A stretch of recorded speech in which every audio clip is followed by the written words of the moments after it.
네, 얼마 전까지만 해도 저희가 에브리싱 랠리라는 표현을 썼는데요. 하지만 지금은 또 에브리싱 폴링으로 분위기가 바뀌고 있습니다. 네, 그렇죠. 실제로 유동성이 많이 풀리면서 이제 다시 에브리띵 랠리 될 거라고 했잖아요. TGA 뭐 잔고가 늘어나고 셧다운 끝나면 돈 풀리고 QT도 끝나서 이제 QE처럼 이제 어쨌든 돈이 좀 풀릴 거다 그랬는데 오히려 유동성 풀리고 난 다음에 더 많이 빠지고 있어가지고 이게 어떻게 되는지 잘 체크를 해봐야 될 것 같습니다. 너무 어렵습니다. 자, 그리고 또 우리 시간으로 내일 새벽 10월 FOMC 의사로 공개와 또 엔비디아 실적 발표까지 앞두고 있는 상황인데 지금 시장 어떻게 살펴봐야 하는지 장재창 인모스트 투자자문 대표님 모시고 자세한 이야기 나눠보겠습니다. 안녕하세요. 네, 안녕하세요. 네, 대표님 지금 뭐 이야기를 하긴 했지만 에브리싱 랠리라고 했다가 갑자기 또 에브리싱 폴링이라고 하고 시장이 거의 돌변 아닌가요, 이거는? 어떻게 봐야 돼요? 그렇죠. 이제 사실은 왜 오르는지 보통 얘기할 때 왜 내렸는지 얘기할 때 사실 가장 쉽게 동의가 되는 거를 답으로 찾게 돼 있잖아요. 그런데 꼭 그걸로만 영향받은 게 아니라 배경에서 돌아갔던 것들이 있으면 이건 설명하기가 조금 어려워서 기사 같은 게 되기 어려운데 실제 그런 문제가 유동성의 문제인 것 같아요. 그건 좀 설명하기 어려운 부분인데 오늘은 그래도 그게 중심이니까 제가 조금 약간 어려운 단어도 쓰고 하기는 말씀드려야 되는데 질문 주신 거에 그대로 답을 드리면 지금 뭐 AI 문제도 불거지고 뭐 또 엔비디아 관련해서 매도가 나오기도 하고 막 이런 문제가 있지만 그건 앞으로도 계속 중간중간에 나올 문제인데 그걸 배경으로 하고는 유동성의 때가 너무 어려웠고 안 좋았기 때문에 좀 큰 그런 조정이나 그런 모습을 보인 걸 거다라고 말씀드리고 싶은 거죠. 지금 실제로 어쨌든 셧다운은 마무리가 됐잖아요. 그렇죠. 그리고 분명히 정부 잔고에서 돈을 풀릴 거라고 사람들이 생각을 하고 있고 이번 주 같은 경우 이제 더 많이 풀릴 것 같은데 이게 풀리면은 실질적으로는 지금까지 AI의 버블론을 약간 잠재울 수 있을까요? 그냥 오로지 엔비디아 실적만 봐야 되는 걸까요? 그러니까 만약 이제 두 가지로 따져야 된다면 표면적으로 나와 있는 문제들도 하나하나 점검을 해봐야 되겠죠. 그게 실제로 문제인지. 근데 제가 아주 단도직입적으로 그 부분은 앞으로도 계속 불거지겠지만 저한테 물어보시면 그건 근본적인 문제가 아직 아니다. 예를 들면 그냥 숫자로만 먼저 말씀드리면 지금 하이퍼스케일러들 데이터 센터 관련된 이런 주로 빅텍들이죠. 이들이 캐펙스 자금이 너무 큰 거 아니냐. 당장 실적이 안 나오고 이익이 안 되는데 이게 자꾸 막 마이크로벨 뭐 이런 그런 어떤 어떤 고소처럼 막 이렇게 나오고 있는데 실제 숫자로 말씀드리면 2000년 IT 버블 때 FCF라고 있습니다. 이런 성장 기업들, 투자 기업들은 따지는데 가장 중요한 그런 지표 중에 하나가 프리캐시플로우라고 해서 FCF 대비로 2000년도 초입의 IT 버블 때는 FCF 대비 28%까지 캐펙스 비율이. 지금은 8%. 그러니까 이렇게 많이 쏟아부어도 내년이 최고일 거로 보잖아요. 그럼 이번 해가 거의 최고에 가까운 해일 텐데, 그죠? 올해 지금 하반기 발표 난 것들이 그 정도가 8%밖에 안 되니까 내년도에 뭐 20%를 할 리는 없을 거 아니에요. 지금부터, 그죠? 그런 면에서는 사실은 캐펙스 갖고 막 문제를 따지지만 절대 숫자로 봤을 때 차이가 너무 확 난다라는 거고, 물론 이제 실적 같은 것도 많이 보셨잖아요. 이미 쉽게 말하면은 PE라 그래서 옛날에는 100배 이상에서 막 거래됐었는데 지금 우리 빅텍들은 30배? 그렇죠? 40배 이 정도니까 비교 자체가 잘 안 되거든요. 그러니까 사실 버블이 있다? 동의. 하지만 아직 많이 가야 한다. 실제로 문제가 되려면. 근데 그런 얘기는 앞으로도 계속 나올 거다. 그럼 이번엔 왜 이렇게 또 그렇게 어렵게 보였냐? 배경에서 이미 상당 부분 쪼그라들게 하는. 예를 들면 유동성이 마르면 제일 먼저 코인 쪽. 예, 이쪽이 말라버리기 때문에 그게 레버리지를 제일 크게 쓰기 때문에 제일 먼저 말라요, 물이 그쪽에서. 근데 이제 그런 게 다 같이 막 푹푹 떨어지니 느낌상으로는 이거 끝인가? 그리고 또 버블 얘기도 앞에서 또 많이 나왔잖아요, 사실. 사실 이렇게 버블 얘기가 많이 나오면 버블의 끝이 아니에요. 그죠. 그러니까 그런 면에서 보면 이렇게 많이 나왔는데 또 때맞춰 이렇게 나오니까 이런 모습이 나오니까 무서워졌을 수는 있지만 말씀드린 것처럼 그 큰 배경은 유동성이었다. 그리고 유동성은 말씀 주신 대로 그러면 셧다운이 끝났으니까 이제 풀리는 거 아닌가라고 하는데 첫 번째는 금방 그렇게 될 수는 없다. 왜냐하면 TJ라 그래서 셧다운 때문에 못 쓴 자금이 쌓여 있는 잔고가 1조 달러. 이거는 어느 정도냐면 몇 년 전의 숫자까지 가야지 되는. 그런 상태니까 얘가 풀려나가는데 당연히 시간이 걸린다. 근데 유동성의 문제가 요것만이냐? 그건 아니고 실제 그 연준의 단기 자금 시장, 그 지급준비금이라고 부르는 지준 시장이 망가진 어려움 때문에 그랬으니까 이건 어느 정도 어려운 문제냐면 2019년도에는 이게 쇼크가 와서 그 레포 쇼크죠. 그것 때문에 뭘 했냐면 갑자기 금리를 3번이나 내렸어요. 갑자기 연준이 돌아섰단 말이죠. 근데 이번엔 어땠냐? 거의 비슷하게 쇼크가 왔습니다. 조금 일찍 연준이 알아채서 선언했죠. 뭘 선언했냐면 12월부터는 QT 끝낸다. 이게 사실 어떠실지 모르겠지만 저희가 봤을 때는 뜬금없었어요. 갑자기 뭐 QT는 왜? 라고 했는데 사실 뒤에 시장은 치열했던 거죠. 위기 직전이었고 잘하면 수습이 안 될 정도였기 때문에 일단 그걸 막았다는 거고 그다음에 어느 정도 안 좋냐라고 하면 여러분들은 이제 접근하실 때 이런 걸 볼 수 있잖아요. 연준의 대차대조표. 연준의 대차대조표가 가장 높아졌을 때 그러니까 QE라고 하는 걸 통해서 제일 시장에 있는 그 채권을 빨아들이고 돈을 풀었을 때가 얼마였냐면 9조가 넘어갔습니다. 지금 얼마냐면 6조. 네, 한 40% 줄었잖아요. 그러니까 시장은 솔직히 제가 말하는 6조는 못 견디는 거예요. 이제 6조 정도 내면 시장은 버거운 거야. 앞으로도 그래서 그 연준 의장 그 연준이 아니죠. 뉴욕 연은 총재 윌리엄스 총재가 말했잖아요. QE 해야 될 것 같다.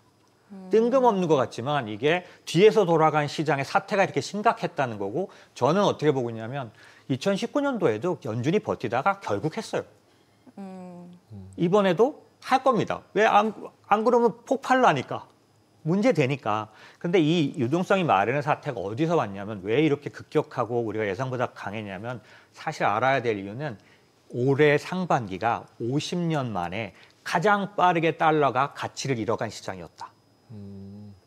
역사상 달러 패권이 이렇게까지 무너졌던 빠른 시간 안에 달러 가치 하락이 없었는데 이게 왜 유동성을 말리게 하냐면 갑자기 달러 가치가 떨어지면 전 세계의 대부분의 그런 어떤 기금들, 우리로 말하면 국민연금 같은 그런 대규모 기관 투자자들이 달러를 갑자기 해지해야 되는 상황이 오는 겁니다.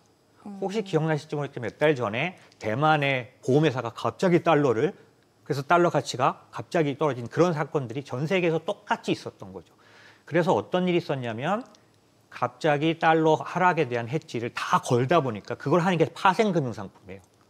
그러다 보니까 더 달러 가치가 어마어마하게 떨어지면서 아까 제목에서 말씀하신 에브리싱 랠리 그렇게 됐던 거였고 이게 역회전이 걸리기 시작한 거죠. 반대로. 그래서 사실 거꾸로 말하면 만약에 앞으로도 계속 달러가 연준의 그런 고집 부리는 거 그러니까 무슨 얘기냐면 죄송합니다. 제가 좀 목이 말라가지고 연준의 고집에서 갑자기 목이 고집을 부려서 아까 말한 QE를 늦추고 안 한다, 버틴다 예전처럼 그러면 어떻게 되냐면 달러 강세가 계속 진행되면서 말씀드렸던 그 달러에 대한 어떤 그런 유동성에 대한 부분이 있지만 반대로 만약에 이게 반대로가 아니라 그 달러 강세로 만약에 모든 그 시장의 의견이 바뀌어 버린다면 지금 달러 약세로 다 지금 해지를 쳐놓은 거 아닙니까? 그러면 또 반대쪽 유동성이 물밀듯이 쏟아지면서 시장이 흔들릴 수 있는 이건 또 어떻게 저희가 시장에서 설명하겠습니까? 현상은 갑자기 나타나겠지만 그런 것처럼 지금 말씀드린 거는 얘기는 사실 겉으로는 그런 문제들이 다 사실 타당성도 있고 문제도 있지만 이렇게 시장을 움직이거나 여러분들이 제일 궁금한 거 이거 아닙니까? 이거 뭐야? 끝이야? 아니면 조정이야? 이거잖아요. 이렇게 봤을 때 이거는 거의 끝으로 보일 이유가 전혀 없는데도 배경에서 흘러간 유동성의 문제였다는 사실을 우리가 사실 좀 그러니까 이해하는 거에 따라서는 이번 기회가 상당 부분 뭐 엔비디아도 사실 내일 실적에 다 걸린 것 같지만 이 유동성이 그걸 지배하기 때문에 당장 엔비디아는 지금까지 한 10몇 번 중에 8번인가가 시작할 때 세게 시작해서 끝날 때 약하게 끝났습니다. 그러니까 실적이 다 해결은 아닐 거예요. 다만 안심을 주겠죠. 그죠? 엔비디아 매도했던 거 멍청한 짓이었네. 뭐 이런 거 정도는 주지 않겠습니까? 그죠? 그럼 그런 건 주지만 시장의 흐름을 지금 움직임을 내일 다 바꿔놓을 수 있다? 아닐 거라는 거죠. 왜? 유동성 문제이기 때문에 이게 서서히 풀리면서 가장 종국의 해결은 연준이 매파적 인하가 아니라 비둘기적 인하를 선언해야 하는 거죠. 그래야 달러가 예상대로 약세로 가면서 그저 예상했던 시장으로 다시 돌아오고 아까 말했던 유동성들이 곳곳에서 퍼지면서 시장을 다시 올릴 때 그때는 또 많은 헤드라인들이 멋진 헤드라인들이 나오면서 올라갈 수 있지 않겠냐라는 거죠. 근데 실제로 달러 같은 경우는 달러가 강세가 지금 최근에 되고 있잖아요. 다들 약세로 예상을 했는데 그렇죠. 그 이유가 결국 곰곰이 생각을 해보면 트럼프가 계속적으로 미국에 투자를 하라고 그러고 있잖아요. 그렇죠. 그 얘기는 결국 밖에 있는 달러 보고 안으로 들어오라는 얘기인데 그렇죠. 그러니까 당연히 미국 밖에 있는 달러 양은 줄어들 수밖에 없고 네네. 그러면 줄어들면 당연히 비싸질 수밖에 없는 거잖아요. 그렇죠. 예. 그렇죠. 그래서 결국은 이제 어느 정도 달러 강세가 유지될 거다라는 시각도 이제 더 많아지고 있는 것 같아요. 네네. 그러다 보니까 이제 나머지 국가들도 힘들고 주식시장들도 이렇게 되면 안전자산으로 가야 되나 이렇게 되는 거고 그다음에 이제 빅테크들이 계속 채권을 또 많이 발행을 하잖아요. 그렇죠. 그러니까 이제 빅테크 주식 팔고 안전하게 그냥 빅테크 채권 사는 게 훨씬 채권. 낫잖아요. 네, 그렇죠. 예, 괜히 주가에 흔들리지 않아도 되고 금리도 이제 한 100bp 정도 높으니까 100bp 이상은 채권보다 그런 상황이 되다 보니까 당연히 이제 주식시장 AI 쪽에서는 버블이다라는 얘기가 오히려 더 커지고 있는 게 아닌가 실질은 아니어도 그렇죠. 그죠? 말씀하신 그런 상황인데 대로. 이걸 이제 풀어야 다시 상승세로 돌 거 아니에요. 그렇죠. 네. 어떤 트리거가 있을까요? 그 풀리려면 말씀하신 것처럼 사실은 트럼프가 주장하는 거는 때를 쓰고 있는 것과 같죠. 정상적으로는 달러를 사실 약세로 끌고 갈 수 없는데 반대 행동을 하면서 달러 약세를 요구하기 때문에 그래서 이 트럼프 일기 때 어떤 일이 있었냐면 그 환율 관련해서 그 조작국이라는 이런 말을 하면서 자연스럽게 그렇게 된 건데 그거를 계속 몰아갔던 그리고 반대로 끝부분에는 달러 약세를 만들기 위해서 오히려 정책을 반대로 이끌었던 일이 있는데 비정상적인 거니까 말씀하신 대로 시장이 그렇게 가는 부분들은 있을 건데 근데도 불구하고 직접적인 유동성의 영향을 더 끼친다는 거죠. 그래서 아까 이제 말씀하신 것처럼 그런 경향이 있어서 내버려 두면 그러면 달러 강세로 다시 돌아가느냐 그게 아니라 그것보다 더 큰 흐름이 생길 거라는 거죠.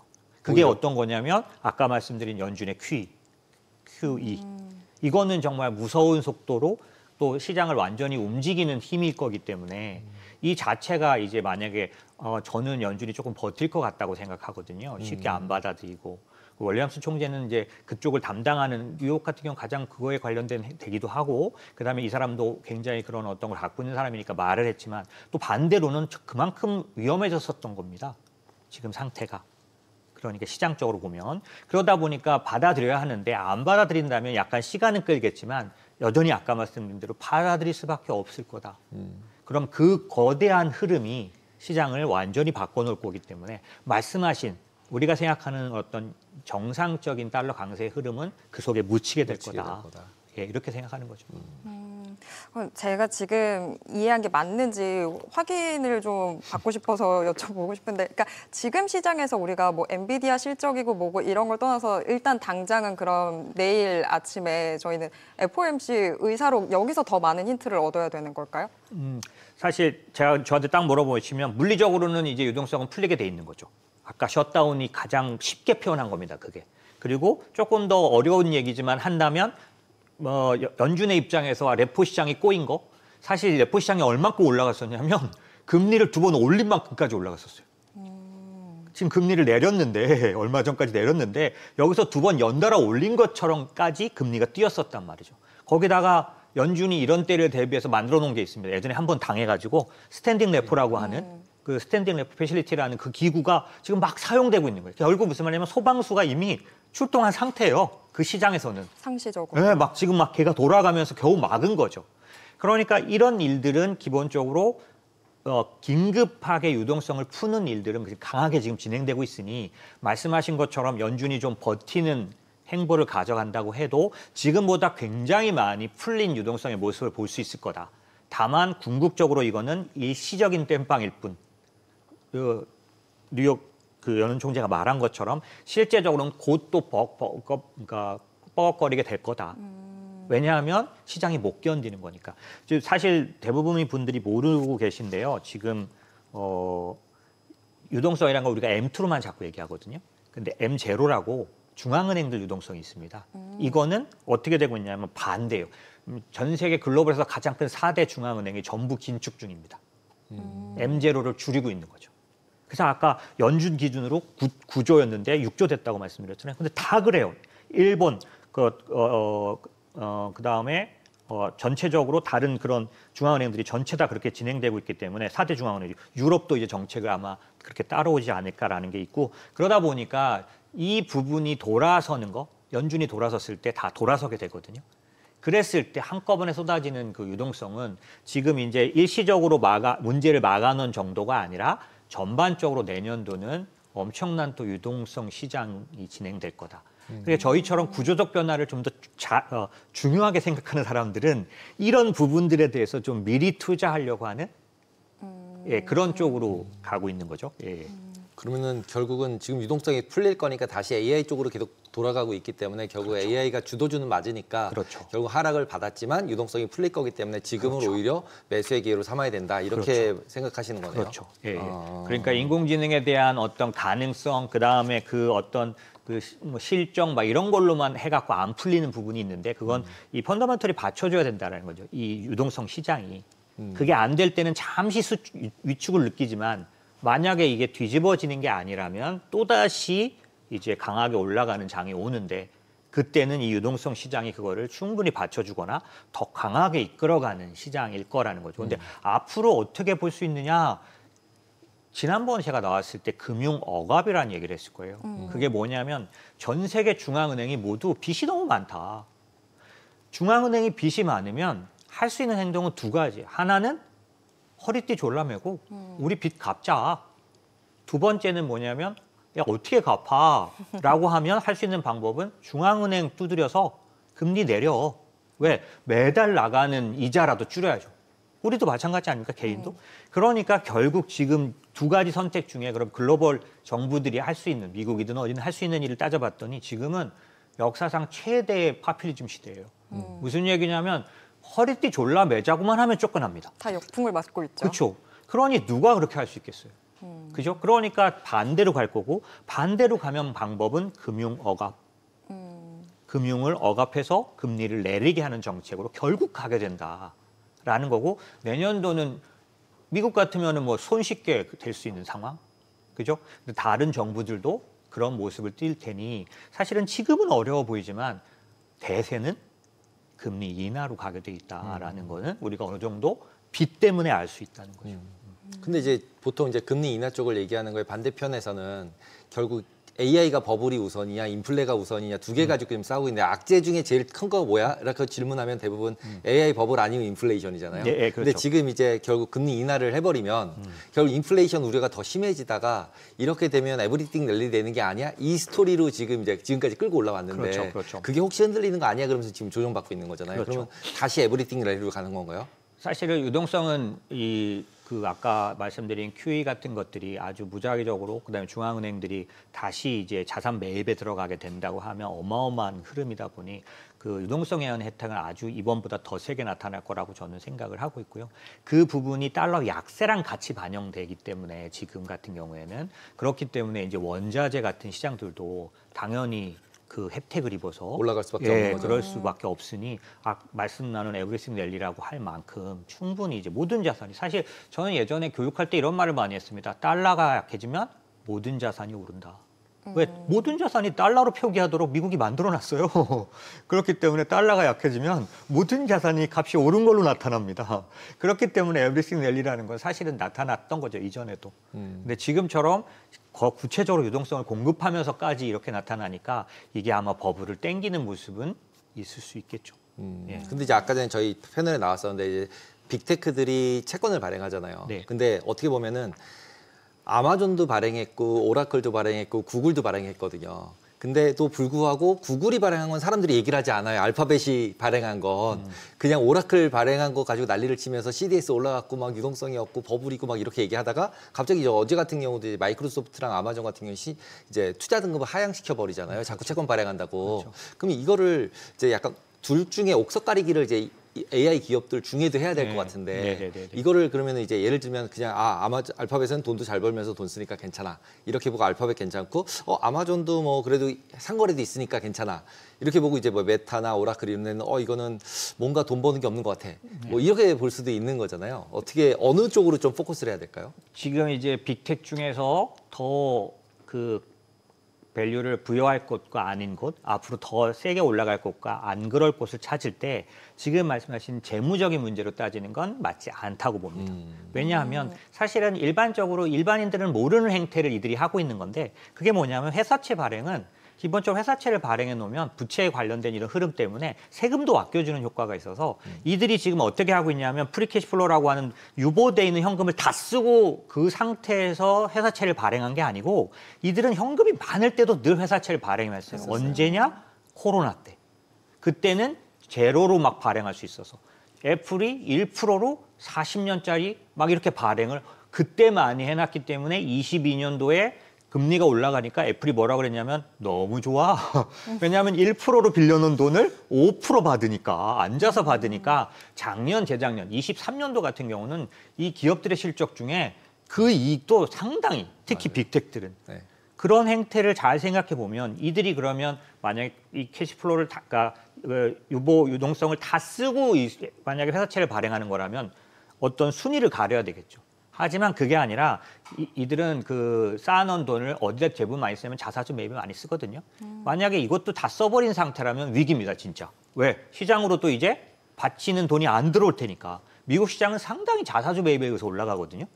근데 그것도 못 들어올 정도라면 문제인 거죠. 근데 이건 그게 아니라 그만큼 다 놔두고 회사채를 발행하면 세금을 줄일 수 있어서 그다음에 지금 같은 분위기에서 해놔야 되는 게 있습니다. 그게 코로나 때도 똑같았어요. 빅텍이 모두가 했는데 애플만 나왔죠, 뉴스에. 예. 중국은 지금 할래도 안 됩니다. 아무도 인정을 안 해줘요, 장기로 발행해도. 그렇게 할 수 있을 때 해놓는 거죠, 이들은. 그래서 시장에서 막 그렇게 버리 같은 사람들이 말한 그런 것들이 다 맞지는 않다라고 생각하는 거죠. 네. 저는 막 그런 말들에 겁먹고 막 빚이 늘어난대 이러면서 했는데 제가 겁먹었던 마음을 자 여기가 제 자리야 이렇게 좀 돌려놔 주신 것 같아요. 네, 오늘 말씀 여기까지 듣겠습니다. 고맙습니다. 감사합니다.